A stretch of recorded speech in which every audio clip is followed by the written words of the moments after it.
we were talking the other day, and he was telling me kind of this, that, and another, and I got to thinking afterwards about how many cars have broken down, how many cars have hit deer in Brown County.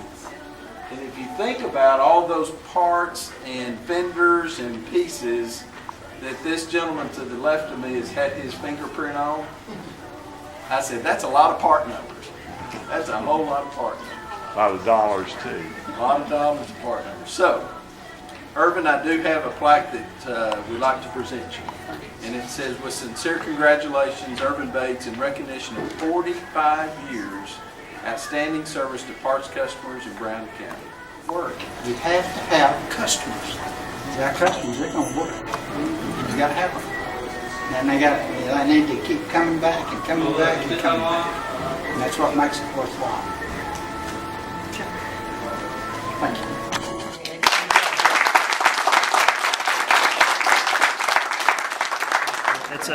It's a tough job. Rough on the body, on his feet all day, and he works like he's a 20-year-old still. So he's done a very good job for us. Vast amount of knowledge, tons of knowledge. He can find parts on 50s, 60s, 70s vehicles that just isn't out there anymore with his knowledge. He's as up to date on the new stuff as well. He's a super guy. Do anything you need. Been real good for us. He's going to be an asset we'll miss for sure. Good to see you. A lot of knowledge there. A lot of people in town that come just to talk to Bates and want to deal with only Bates. Some that won't even come in unless Bates is here. So we're hoping that he kind of keeps in contact with us and keeps in contact with his customers and everything. He's a very good guy. Okay, and when you first started here 45 years ago, how do you feel about leaving? Well, I think it's, since I've been in Brownwood as long as I have, probably right this moment we're not leaving this area. You know, that might be in the future. But since the kids are gone, I'm going to have to work through that for the next few months and see. Because on this new day, I don't want to just jump off and do anything that I regret. So it's going to be a process of checks and balances. It's going to be a process of working through some things. And then if God has a special plan, then I want to follow that plan.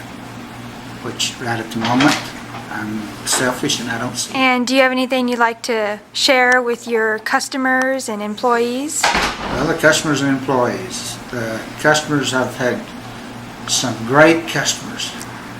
And then I've had some customers.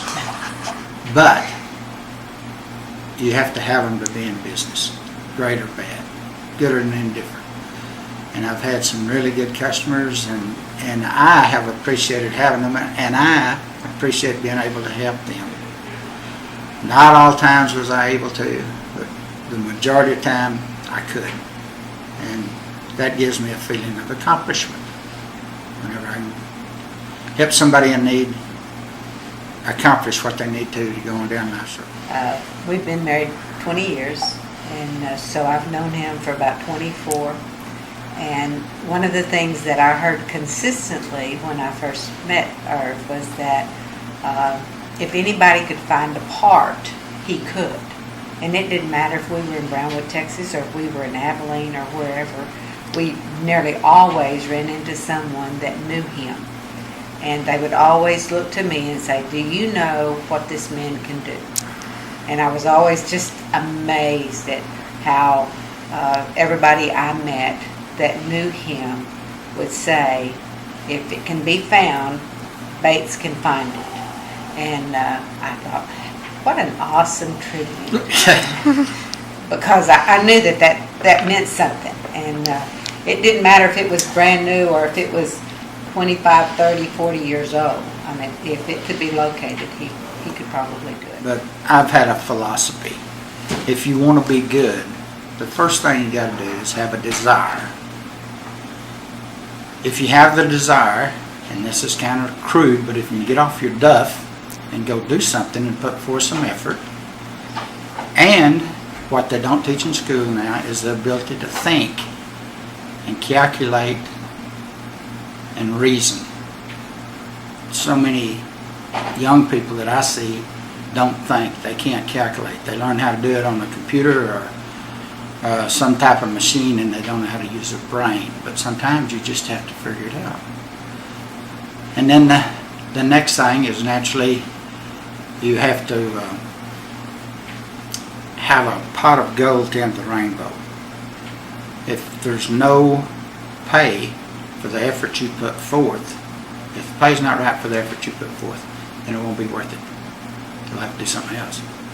Because everybody, I don't care if it's the owners, or if it's the workers, or if it's anyone doing any style of business, if the money's not there, they got to go do something else, even like your job.